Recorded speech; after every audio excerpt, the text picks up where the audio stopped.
তো hello everyone, আসসালামু আলাইকুম। Welcome to my channel Rohit on. So আরও একটা ভিডিওতে তোমাদের সবাইকে স্বাগত জানাই। আর আজকে ভিডিওটা একটু অন্যরকম ইন্টারেস্টিং ভিডিও। তোমরা সম্পূর্ণ ভিডিও দেখো, দেখলেই বুঝতে পারবে। আর কে কে কোথা থেকে এই ভিডিওটা দেখছো অবশ্যই কমেন্ট সেকশানে জানিও। আর ভিডিওটা কেমন লাগবে অবশ্যই, কেমন লাগবে না লাগবে অবশ্যই কমেন্ট সেকশানে জানিও। সো চলো ভিডিওটা শুরু করা যাক তাহলে। সো ভিডিওটা আজকের হচ্ছে মূলত আমরা যেহেতু মানে এই শীতে মানে আজকে বানাচ্ছি হচ্ছে বিরিয়ানি। সো বিরিয়ানির জন্য কী কী প্রসেস করছি, কী কী বানাচ্ছি, কী কী করছি না করছি সম্পূর্ণ দেখানোর চেষ্টা করব। সো আই থিঙ্ক তোমাদেরকে ভালো লাগবে, তো সম্পূর্ণ ভিডিও দেখতে থাকো। কীভাবে কী করছি না করছি একদম ঘরোয়া স্টাইলে, একদম সিম্পলভাবে বিরিয়ানি কীভাবে বাড়িতে বানিয়ে খাবে, একদম হাতের কাছে যেসব মশলা থাকবে, হাতের কাছে যা থাকবে তাই দিয়ে বিরিয়ানিটা বানিয়ে নিতে পারবে, একদম সহজ উপায়। সো লেটস গো, স্টার্ট করা যাক তাহলে। ভিডিওটা কীভাবে করছি না করছি দেখতে থাকো। आइए देखते हैं मजा आएगा।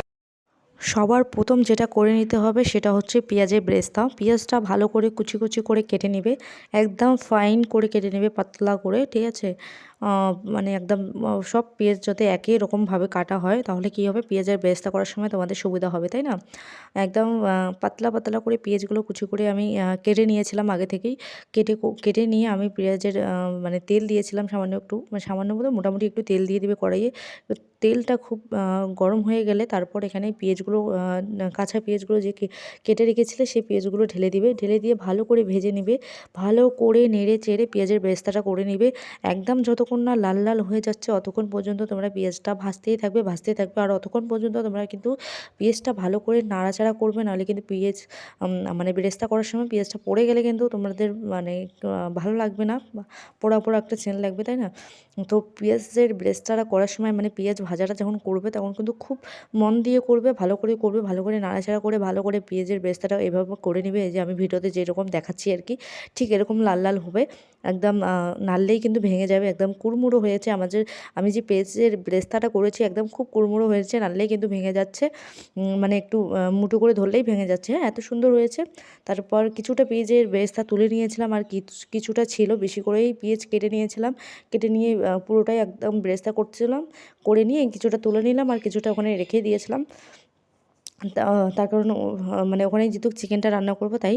সো ওখানেই পানি ঢেলে দিলাম, পানি ঢেলে দেওয়ার পর তো ওখানে আমি আদা রসুন বাটা মানে বেটে রেখেছিলাম, সো সেটাই আমি দিয়ে দিচ্ছি ওখানে পানির মধ্যে। তারপর আমি একে একে সমস্ত মশলা দেবো, তোমরা দেখতে থাকো, দেখলেই বুঝতে পারবে। একদম ঘরোয়াভাবে দেখাচ্ছি গাইস, একদম সিম্পলভাবে যে কেউ বানিয়ে নিতে পারবে, হ্যাঁ, সিম্পল, একদম সিম্পলভাবে।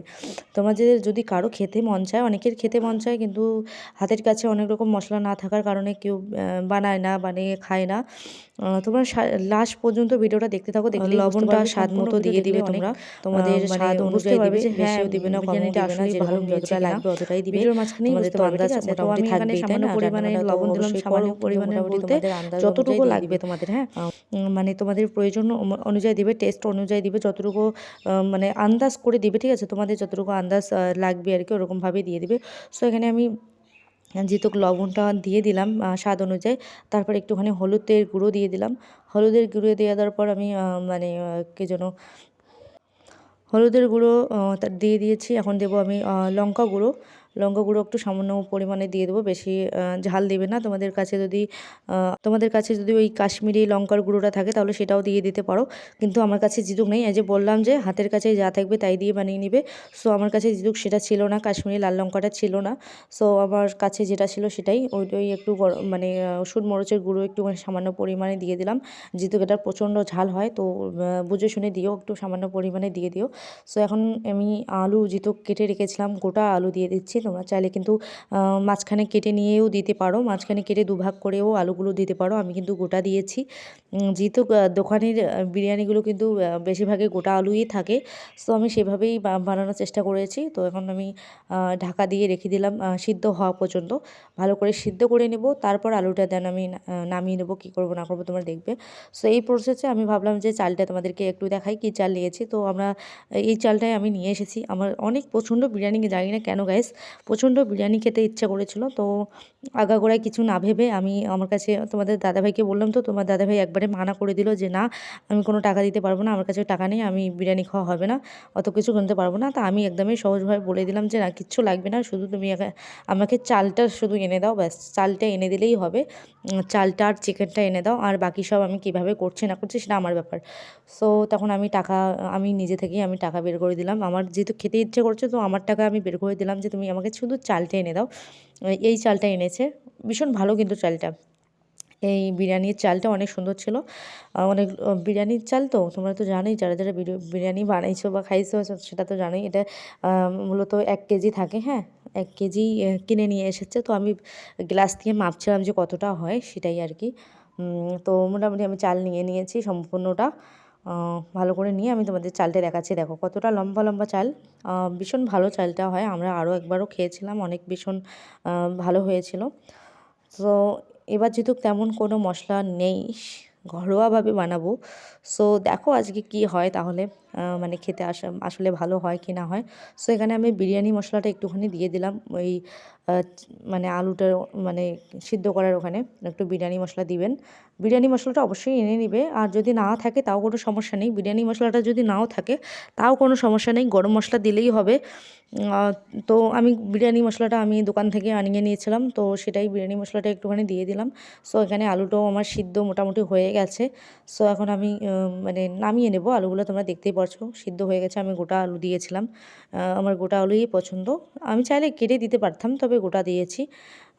তো মানে আলুটা সিদ্ধ হয়ে গেছে, এখন আমি এই গ্রেভিটা যে আছে, তো এখানেই আমি চিকেনটা আমি ধুয়ে টুয়ে রেখে দিয়েছিলাম, এখন এইখানেই চিকেনটা আমি ঢেলে দিলাম। ভালো করে চিকেনটা এখানেই আমি রান্না করে নেব। তোমরা শুধু দেখতেই থাকো কীভাবে করছি না করছি। যেহেতু সম্পূর্ণ দেওয়াই আছে, যা কিছু দিয়েছিলাম আদা রসুন বাটা যা আছে সব ময় মশলা একদম বাড়িতে যা মশলা ছিল তাই আমি দিয়েছি। সব কিছু যেহেতু দেওয়াই আছে, আর কিচ্ছু দেবো না। এখানে সামান্য একটুখানি গরম মশলা দেবো, যেহেতু গরম মশলাটা দেওয়া হয়নি তখন। সো এখানে একটু সামান্য পরিমাণে গরম মশলা দিয়ে দিলাম।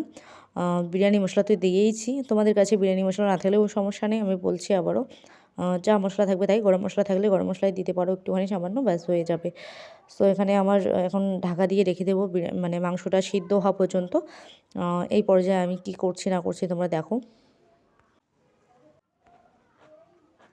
সো এই ফাঁকে আমি কি বলছি আমি নিজেও জানি না গাইস, প্রচণ্ড ঠান্ডা, এটাই বলছিলাম মনে হয়, একটু মনে পড়লো যে এতটা ঠান্ডা গাইস, এত ঠান্ডার মধ্যে রান্নাবান্না করছি। প্রচণ্ড ঠান্ডা আমাদের এইদিকে, জানি না তোমাদের ওইদিকে কীরকম ঠান্ডা তোমাদের এইদিকে অবশ্যই কমেন্টে জানিও গাইস। আমাদের এদিকে প্রচণ্ড ঠান্ডা, প্রচণ্ড মানে কি বলবো, এত হাওয়া হচ্ছে, আর এত মানে রাত্রেবেলা তো প্রচণ্ড শীত, সকালবেলা তো বেলায় দেখা যায়ই না। মানে আজ 4-5 দিন ধরে কোনো বেলায় দেখা যাচ্ছে না, মানে কোনো রোদ্দুরেই নেই, এতটাই ঠান্ডা পড়ে গেছে। তো কথা বলতে বলতে এই রে আমি এদিকে গরম পানি বসিয়ে দিয়েছি। সো গরম পানিটা এখানে আমি গরম পানির এখানে যে ওই গোটা গরম মশলাগুলো থাকে না, সেই গোটা গরম মশলার মানে কিছুটা করে 2-4টা করে সমস্ত 2-4টা করে ওখানে গরম মশলাগুলো ওখানে গরম পানিতে দিচ্ছি, হ্যাঁ। গোটা গরম মশলাগুলো মানে সবগুলোরও 1-2টো করে দিয়ে দিলাম গরম গরম পানিতে। এখানেই আমি যেহেতু চালটা সিদ্ধ করে নেব তাই। সো এখানে পানিটা যতক্ষণ না ফুটে যাচ্ছে, একদম টকবক করে যতক্ষণ না পানিটা ফুটবে অতক্ষণ পর্যন্ত চাল দেওয়া যাবে না গাইস। আমি এখানে মাংসটাও এদিকে রান্না করছি, যেহেতু বলছি যে মোটামুটি আমাদের রান্না হয়েই গেছে। তো এদিকে ভাবছি যে মানে বিরিয়ানির চালটাও ওইদিকে মোটামুটি কুক করে নেওয়া যাক, সিদ্ধ করে নেওয়া যাক। ওইদিকে আরও একটু মাংসটা হবে। সো এদিকে আমি একটু এখন লবণ দিয়ে দিচ্ছি পানিটাতে, অবশ্যই একটু লবণ বেশি করে দিবে গরম পানিটাতে, যেখানে চালটা মানে গরম মানে চালটা আর কি, বিরিয়ানির চালটা আর কি যখন সিদ্ধ করবে, যেখানে গরম পানিগুলো যে বসিয়ে দিয়েছি ওখানে আমি এখন লবণ দিয়ে দিচ্ছি। লবণ দিয়ে দিলাম, স্বাদ অনুযায়ী একটু লবণ দিয়ে দিবেন, একটু তেল দিয়ে দিবেন। আর এখন এই পর্যায়ে আমি দিচ্ছি, এখন যেহেতু পানিটা একদম টকবক করে ফুটছে, সো এই পর্যায়ে আমি চালগুলো ধুয়ে এনে আমি ওখানে ঢেলে দিলাম আর কি। এখন ভালো করে এই চালগুলো নেড়ে ছেড়ে ঢাকা দিয়ে একটুখানি রেখে দেবো কিছুক্ষণের জন্য, সিদ্ধ হওয়া পর্যন্ত। বেশি করে কিন্তু সিদ্ধ করবে না, একদম ওই মোটামুটি একটুখানি সিদ্ধ করে নিবে, একদম ভাতের মতো করে একদম রান্না করো না, আবার একটু হালকা ডার্ক যাতে থাকে আর কি ভাতগুলো, বিরিয়ানি মানে চালগুলো যে রান্না করছি ওখানে যদি একটু দাঁড় থাকে, ঠিক আছে, মোটামুটি দাঁড় থাকবে, সেই পর্যায়ে তোমরা নামিয়ে নেবে। একদম বেশি সিদ্ধ হয়ে গেলে সমস্যা হয়ে যাবে, বলতে কি গলে যাবে ভাতটা, একটু ইয়া হবে। যেহেতু আমরা মানে পরে আবার দমে বসাবো, এখানে যেহেতু আরও অনেক প্রসেস আছে, তোমরা সম্পূর্ণ ভিডিও দেখো, দেখলেই বুঝতে পারবে। এই কারণে বলছি একদমই বেশি করে কুক করে নিবে না। এখন আমার মোটামুটি আমার বিরিয়ানির ভাতটাও রান্না করা শেষ। সো এই পর্যায়ে আমি এখন বিরিয়ানিটা কীভাবে সাজাচ্ছি তোমরা দেখে নাও। এখন যেহেতু দমে বসাবো, সো একটুখানি মাংসর লেয়ার, সবার প্রথমে একটুখানি মাংস দিয়ে দিলাম। এই পর্যায়ে এখন একটু রাইস দিয়ে দেবো, বিরিয়ানির রাইস একটু করে দিয়ে কী করছি দেখো। এখন আমি পেঁয়াজের ব্রেস্তাটা দিয়ে দিচ্ছি, পেঁয়াজের ব্রেস্তাটা উপর থেকে একটুখানি ছড়িয়ে দিবে। ছড়িয়ে দেওয়ার পর আবারও একটু মাংস আর একটু গ্রেভি দিয়ে দিবে মাংসর। তারপর আবার কি করবে, আবারও একটা লেয়ার বানিয়ে নেবে। যটা লেয়ার হবে আর কি, তোমরা তোমাদের অনুযায়ী তোমরা করে নিতে পারো যটা লেয়ার হবে। সো আমি আবারও একটা লেয়ার করে নিলাম, নিয়ে আবারও পেঁয়াজের ব্রেস্তা একটুখানি উপর দিয়ে ছিটিয়ে দিলাম। আবারও একটা উপর দিয়ে রাইসগুলো দিয়ে দিচ্ছি। তারপর আবারও মাংসগুলো দিয়ে দিলাম, মাংস আর একটু গ্রেভি দিয়ে দিলাম। তারপর আবারও রাইস দিয়ে দিচ্ছি। এখনও ভালো করে রাইসগুলো দিয়ে সম্পূর্ণ রাইস যখন দেবো আমি ঢেলে দেবো। এখন সম্পূর্ণ রাইস ভালো করে ঢেলে দিচ্ছি। এই পর্যায়ে একটু গরম গরম, আমার যেহেতু রাইসটা ছিল তো একটু সাবধানে করবেন, গরম থাকলে একটু সাবধানে করবেন। আর আগে থেকে যদি সিদ্ধ করে রাখো তাহলে তো কোনো ব্যাপার না, ঠান্ডা হয়ে যাবে। সো আমি যেহেতু গরম গরম করছি, ভালো করে উপর দিয়ে ব্রেস্তাগুলো দিয়ে দিলাম, মাংসগুলোও পুরোটাই ঢেলে দিলাম। এখন এই পর্যায়ে আমি ভালো করে ঢাকনা দিয়ে দেবো উপর দিয়ে। হ্যাঁ, একটু গোলাপ জল দিয়ে দিচ্ছিলাম, যেহেতু গোলাপ জল ছিল আগে থেকে, না থাকলেও কোনো ব্যাপার না, এটা অপশনাল। তোমার অপশনাল বলতে বিরিয়ানিতে যেহেতু আরও অনেক কিছু দেয় গাইস, বিরিয়ানি একদম প্রপারভাবে রান্না করতে গেলে আরও অনেক কিছু থাকে। আমি কিন্তু আমি যেহেতু তোমাদেরকে আগে থেকেই বলেছি আমি ঘরোয়াভাবে বানাবো, একদম ঘরোয়া স্টাইলে, একদম সিম্পলভাবে বানাবো, তোমাদেরকে তো আগেই বলেছি। তো সিম্পলভাবে আমি তেমন কিছুই দেইনি, একদম নর্মালভাবে বাড়ির হাতের কাছে যা মশলা ছিল তাই দিয়েই তৈরি করেছি। বিরিয়ানিটা তোমরা হয়তো বিশ্বাস করবে না, এত সুন্দর ঘ্রাণ আসতেছিল, মানে এত সুন্দর সেন্ট, মানে কি বলবো, তোমরা বিরিয়ানিটা জাস্ট দেখতেই বুঝতে পারবে, দেখলেই বুঝতে পারবে। আমরা অলরেডি খেতেও বসে গেছি, তোমাদের দাদাভাইকে আমি এখন দিচ্ছি। সো এত সুন্দর হয়েছে, মানে কি বলবো গাইস, তোমরা জাস্ট বিরিয়ানিটা দেখো। একদম এই ঠান্ডার মাঝখানে, একটু এই ঠান্ডার মধ্যে আর একটু গরম গরম মানে বিরিয়ানি হলে তো মজাই হয়ে যায়। হ্যাঁ, কে আর বলবো। তো তোমার দাদাভাই বললো মাংসটা একটু বেশি হয়ে গেলো, একটা মাংস উঠিয়ে নাও, তাই কিন্তু নিচ্ছি। কেউ আবার ভেবো না আবার মাংস দিয়ে আবার উঠিয়ে নিচ্ছি, তা কিন্তু না। তোমার দাদাভাই নিজেই বললো যে মাংস একটা উঠিয়ে নাও, অত মাংস দিও না আমাকে। তো আমি বললাম ঠিক আছে। তো এখন তোমার দাদাভাই খাচ্ছে, খেয়ে যাচ্ছে বলছে না। তো তোমার দাদাভাই এদিকে খাক। তো আমার বিরিয়ানির রেসিপিটা তোমাদের কেমন লাগলো অবশ্যই কমেন্ট সেকশনে জানিও, আর পুরো ভিডিওটা তোমাদের কেমন লাগলো অবশ্যই জানিও। আর বিরিয়ানিটা জাস্ট তোমরা বিশ্বাস করবে না গাইজ, একদম ঘরোয়াভাবে বানিয়েছি, অসাধারণ হয়েছিল খাইতে। তো যেহেতু ভিডিওটা রাতের বেলা আমি বিরিয়ানিটা বানিয়েছি, তার জন্য কিন্তু একটু কালো কালো লাগতেছে। সো ঠিক আছে, চলো ভিডিওটা এই পর্যন্ত ছিল। সবাইকে টাটা, দেখা হচ্ছে নেক্সট ভিডিও।